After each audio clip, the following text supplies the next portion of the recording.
আর যদি তোমার টাকা না থাকে কোনোটাই খাইতে পারবা না বাজান, কোনোটাই খাইতে পারবা না। ঠান্ডা মানে কি জানিস, আরব দেশের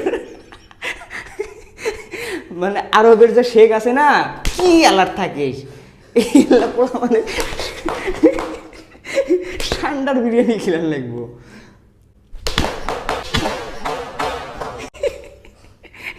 ঠান্ডা ঠান্ডার বিরিয়ানি ভাই, জীবনে দেখছিস ঠান্ডা কি? হ্যাঁ, ঠান্ডা মানে সেই মজা। ঠান্ডার ঠান্ডার বিরিয়ানি যা মজা রে, মজা মজা রে ঠান্ডার বিরিয়ানি। তো শোন, এক কপিলের বলা মানে বাংলাদেশ থেকে বাংলাদেশে এসেছে, বুঝছিস? তো বাংলাদেশে এসে বাংলাদেশে ধর ঠান্ডা নাই, বাংলাদেশে ঠান্ডা নেই, কিন্তু ওর প্রচুর পরিমাণে পিনি করছে ঠান্ডার বিরিয়ানি খাবে। এখন দেশি ঠান্ডা তো আছেই, দেশি ঠান্ডা কোনটা বুঝছিস?